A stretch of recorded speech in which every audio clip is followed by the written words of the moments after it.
is time to listen different with Podcast 411, the podcast that brings you the 411 on podcasts, podcasters, and podcasting.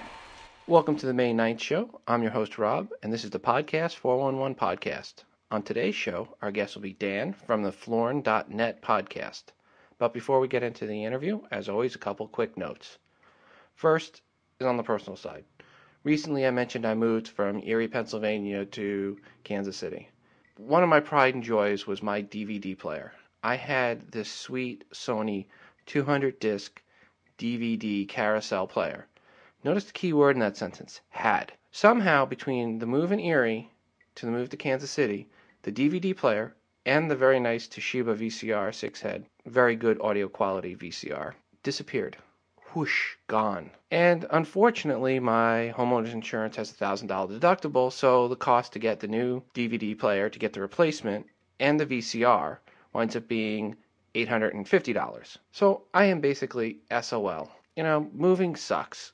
I just hate it. I hate everything about it. And the last time I moved, I knew better, and when I moved the time before, I actually took the DVD player and the VCR and a few other things, and I put them in the trunk of my car that got moved. This time, I didn't think ahead, and today I have 2 remote controls with nothing for them to work on. Anyway, I'm sure you all feel very sad for me and my 200 DVD carousel that's now in somebody's basement. Anyway, next note is on the website, and wanted to let everybody know that I've updated the podcasting jobs page. Went out this weekend and did a lot of research looking around on the net to see what kind of jobs were out there that were in the area of podcasting, and I found quite a few. I was very surprised. So go to the podcasting jobs page. To get to it directly, go to www.podcastingjobs.com, or just go to the main page, and one of the buttons says podcasting jobs under podcasters.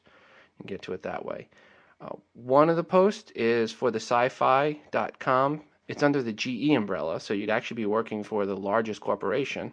And again, with sci-fi.com division, they are looking for someone with some experience with podcasting. A second interesting job posting was from Ziff Davis Media, looking for an associate producer. And that, with the Ziff Davis and the GE are 2 of 8 job postings that were added to the site. So again, make sure you go to podcastingjobs.com to check out all 8 of those jobs. The sci-fi.com with GE is in New York, and the Ziff Davis is in San Francisco.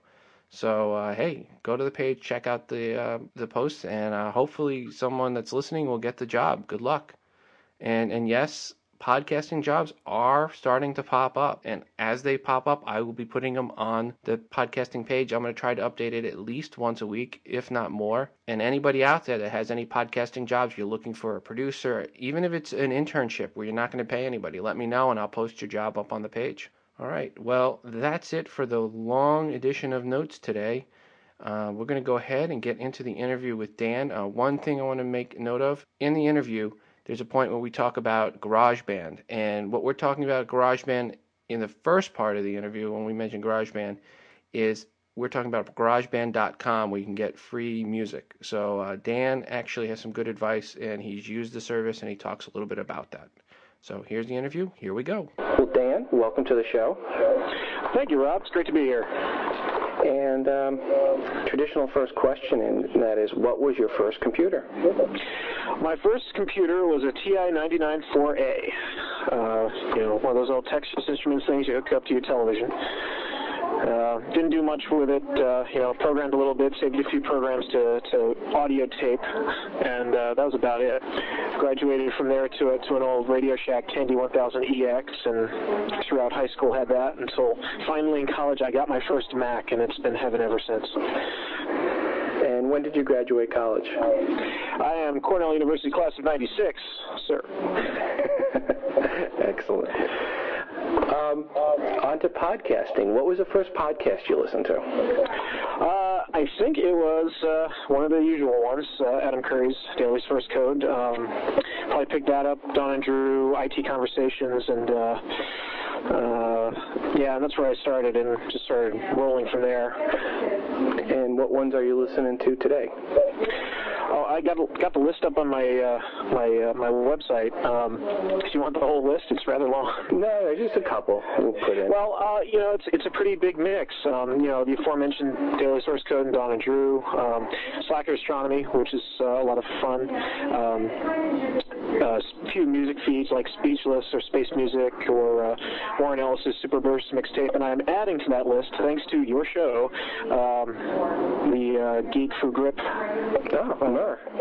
Yeah, Mur. I've been listening to a few of her casts, and I really like the work she's doing. So, you know, I was listening to yours, and I thought yours and hers are very similar in what you're doing a little bit as far as, you know, reading some of your own literature or poetry.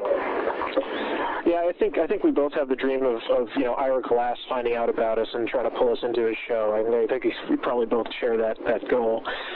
You know, This American Life on NPR. It's definitely the show that I'm sort of heading toward, although with my own way of doing things. But you know, that sort of, you know, literature and creativity and, you know, multimedia, you know, music and words and all that. That's altogether just sort of something that I'm trying to produce. Well, that'll lead us into the next question, which is tell our listeners about your podcast. Well, my podcast is sort of my creative my creative dump. I always wanted to do radio. I have done radio engineering, so I have a bit of professional experience in it. But you know, I love shows where people are telling stories or people are trying to relate on a very human level to each other. So there's a bit of that in my show. I love music, so I'm trying to introduce more and more music into the show and to maybe mix that in with the words that are spoken. I will try not to sing anymore because I think that scares more people away than brings them to the show. So it's just, you know, it's just a mix of what sort of what interests me and what comes into my mind, and just me being creative and blathering into the theater of the mind and seeing what pops up on stage. I noticed listening to your podcast, you had mentioned that you are on GarageBand, and you had got an account on GarageBand, and your first review was the one you mentioned about the echo in the background. You had to re-edit your review. Yeah, that's one of the quirks of Safari, interacting with their little audio player. But that's all right. I'll do better next time, Coach. So tell people that are interested in GarageBand, what do they have to do when they sign up for an account, since you've gone through it? Well, it's very simple. There's two categories to it. One is just your average user, and the average user can either be a listener or a music creator or producer, and you know, you can add songs to it as a band or as a producer, or you can just listen to music, and that's fun. And then users can also be something like a radio station or a podcast, and they have special websites and playlists designed for those people. The trick is you're getting CARP-free music, so you don't have to pay the royalties to play the music, but you have to keep up with the site. You have to post your own playlists. You have to or you have to do, I think they said 5 reviews a month, which isn't really that hard. It's 10 songs, I think, that you have to review basically, and the reviews should be good reviews. They have a scoring system, which is actually rather interesting. It's both peer review and the review of the artist on your review. So, you know, the better you write and the more interesting and well-spoken you write, the better your rating is, and definitely the better the reviews will be on the site. So I think it has a lot of potential. As you know, there's a lot of talk in podcasting land about, you know, the way that certain sites are doing their ratings, their voting systems. And I think this is one good example of a way that you can do rating systems and voting systems that even out the playing field, so that you don't have, you know, one person being overwhelmed, or one show being overwhelmed by, you know, very rabid fans. There's enough space for everyone, and people who are not quite as popular will still get good reviews and still get some play. I think something like that is definitely needed in podcasting. I think the Pod Show thing that Adam Curry's putting together has some potential, and Adam Curry's working with the guy at Podcast Alley to come up with some new rating systems. And I think their hearts are in the right place. I mean, you know, having a silly popularity contest is not going to help podcasting. What will help podcasting is to have the community recommending things and getting the word out. I mean, that's how so many of the podcasts I've heard about came out, either through, you know, hearing them from another podcaster, or just, you know, seeing reference to them somewhere else and just, let me try that, or listening to shows like Podcast 411, you know, it's all word of mouth, and that's really the way that we have that us early people, because we're still less than a year into this. I mean, I've only been doing it since January, really. It's still a young thing, and it's still growing, and the potential is all there. We just have to grab that potential. It is so nice to edit out things. Yeah, like last night's show where I had to try it 5 times to get it right. I have never yet done my intro, ever, on the first try, or my outgo. Every time I do it, I'm like, no, delete the whole thing and go back, start it over. Okay, get halfway through and then delete the second half, go back and redo the second half. I don't know. I guess I'm too anal. No, just, you have pride in your work. I think, I'm trying to improve my production values, but I also realize, in my humble little way, that I'm not going to make it sound like National Public Radio. I'm not going to sound like some of the other podcasters out there that are doing amazing, fantastic work. But over time, you try to improve your art, just like any other artist. And even though this is a very technical hobby, a very technical art, it is still an art, and it's still, there's just artists are constantly improving their work, changing their work, evolving it, and that's true of podcasting. I think if you came out of the gate perfect and you produced the same show every day, well, technically it'd be brilliant, but it's going to get boring. One of the nice things about podcasting is that we can screw up, and it's expected. Yay! Lots of slack on the rope. Yeah, thank God. When did you put up your first podcast? The first Florin.net podcast was March 15th. Before then, I was doing and I still am doing a podcast called Caffeine Land with a friend of mine. That started back in mid-January. So, I've heard about this since probably last fall. A friend of mine had turned me on to it, but finally got the gumption after visiting my friend and sort of seeing how it's done. I finally got the gumption together to do it myself. So yeah, I've been doing it now for a few months, and it's been a lot of fun. Definitely a lot of fun. Now, how often are you releasing a new podcast?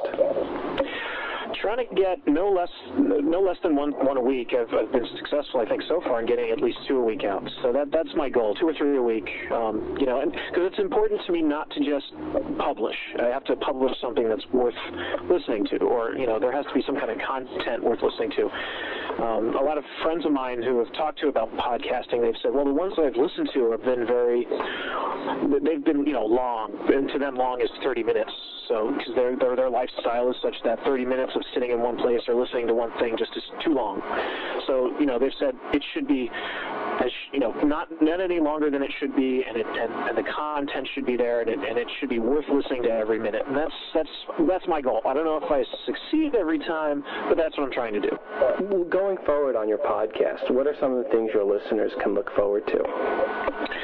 Well, I'm definitely planning on trying to give more of my own work. I love the fact that my friends have been coming up to bat and actually giving me work to offer, and I definitely continue to do that as well, or plan to do that as well. I think I have many talented friends, and I'd like the world to hear them too. I want to get more music into the show, not just playing songs, but also trying to set the scene. Trying to do some more again, theater of the mind sort of things, where the music is a soundtrack as much as it is just music. Again, I'm hoping to expand the artistic side of what I do, and to make it a more enjoyable and sort of holistic experience for my users. I hope they're addicted to it. I want my listeners to really enjoy the show and to get more than just sort of the words out of it. I want them to get the feelings and to get to enjoy the music and enjoy the words and all of that. I think I'm still going to sort of head down the literary bent, but I definitely want to expand it and make it more than just spoken word. Not that spoken word is bad, but I'm looking for a little more than that. Okay. Can you tell our listeners where to locate your podcast and website? Well, my podcast is located at florin.net/podcasts. That's plural. That's got the feed on it, which is florin.net/podcasts/podcast.xml. Okay. Now, when you're doing your podcast today, how long is it taking you to record and edit and think up, just do your whole entire podcast? Well, I think about it every now and then during the day. So, putting the sort of pre-production side of it aside, what am I going to talk about tonight? The actual sitting down and doing it usually takes about an hour and a half. My shows range anywhere between 5 and 20 minutes typically. So it's that much time to record, plus a little bit for me, maybe flubbing a line and trying to do it over again. And then I have to do a little research to create some interesting show notes and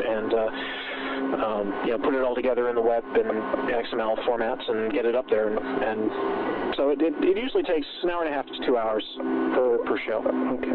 Now, obviously, you mentioned Safari and we mentioned GarageBand, so you're on a Mac platform. Definitely. And what other hardware are you using to do your recordings?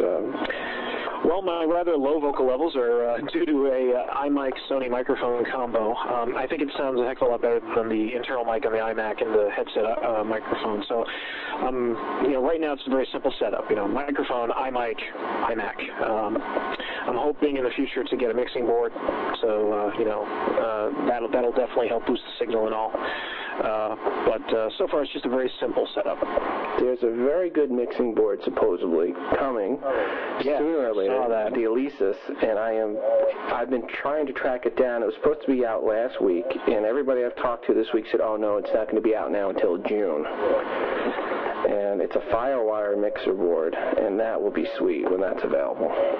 Yeah, I think there's also some noise, or a lot of noise on my USB board. I don't know if that's because I shorted it out at some point or if it's just inherent to the system, but I definitely hear a lot of noise on the wire. That's not the microphone. So, Firewire would be swell. I guess we have to wait till June. Yeah. Any other advice that you would like to give to people that are looking to start a new podcast?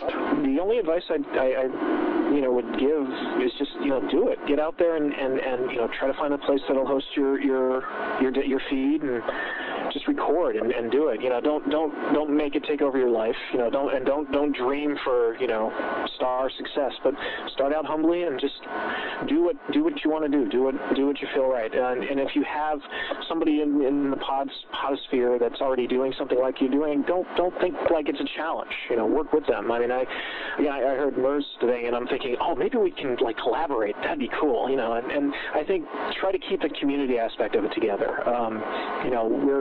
We're all in this together, and someday maybe there'll be some money involved, and it'll be a little more business-like, and that'll make it not as fun. But I think inherently way down. I mean, what we're doing here is we're doing like when we were kids. We had a tape deck and we recorded a stupid show to play for our parents. I mean, it's sort of what we're still doing today. And when we were kids, we had no expectations. We were just doing what was fun. And I think as we keep that youthful enthusiasm going, it can, as long as it's fun, we'll keep doing it. And so keep it fun.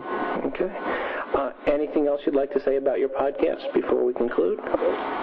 I always welcome feedback. Anyone who's listening, other than, yes, I know I shouldn't sing anymore, and yes, I know the vocal level is very low. Any other feedback is welcome. And I, do have my Gmail account, florinpodcast@gmail.com. Welcome any emails to that address. Well, thank you very much for coming on the show. Appreciate it. Oh, thank you. It's been a pleasure. Well, folks, that concludes our interview with Dan from the Florin.net podcast. You can find his podcast at www.florn.net.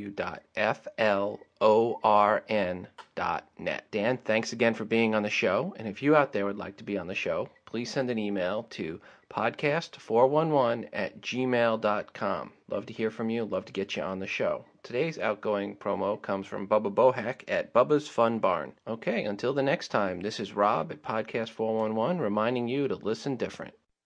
Howdy, folks. This is Bubba Bohacks from BubbaBohacks.com. That's BubbaBohacks.com. It's the Bubba Bohacks Fun Barn. Join me there on the Fun Barn.